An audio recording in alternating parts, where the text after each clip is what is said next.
Bonjour à tous et bienvenue sur la chaîne YouTube de Clémentine, la compta sans pépin. Je suis Jérémy, juriste chez Clémentine.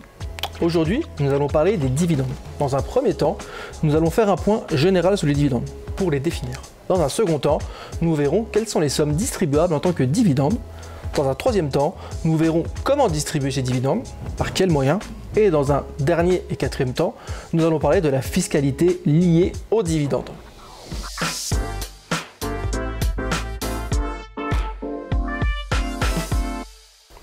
Dans un premier temps, nous allons définir ce qu'est un dividende.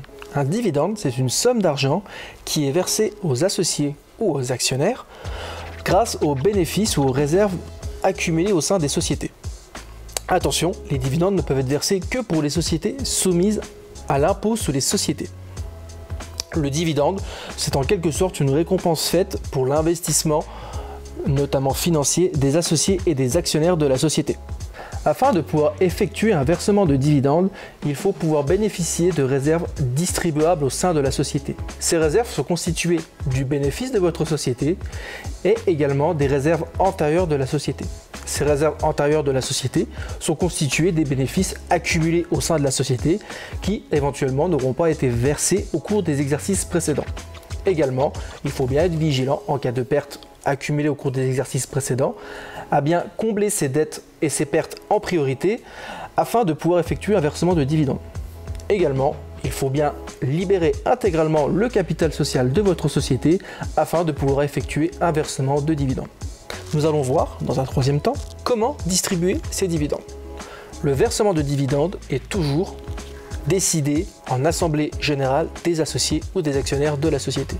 C'est-à-dire que ce sont les associés et les actionnaires de la société, qu'ils soient en assemblée générale ou associés ou actionnaires uniques, qui décident du versement ou non des dividendes. Dans la majorité des cas, le versement de dividendes s'effectue au moment de l'approbation des comptes annuels de la société et lors de l'assemblée générale ordinaire annuelle.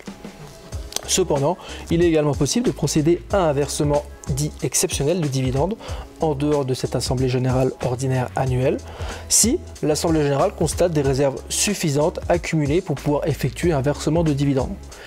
Il est également possible d'effectuer un acompte sur dividendes qui possède un régime bien particulier et qui nécessite un bilan intermédiaire certifié par un commissaire aux comptes.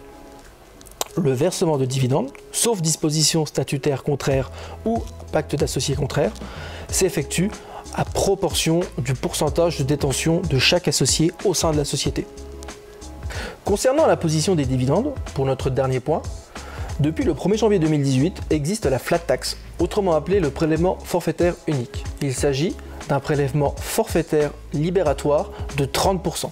Ces 30% se décomposent en deux parties. Il y a 17,2% de prélèvements sociaux et 12,8% d'imposition sur le revenu. Vous avez également la possibilité sur option d'opter à l'impôt sur le revenu et au barème progressif de l'impôt sur le revenu. C'est-à-dire que vous serez toujours redevable des 17,2% de prélèvements sociaux et la partie concernant l'imposition sur le revenu sera imposable sur votre feuille d'imposition personnelle en fonction de vos revenus et de votre taux d'imposition. Également, un abattement de 40% concernant votre imposition sur le revenu s'applique dans ce dernier cas. Merci à tous d'avoir suivi cette vidéo.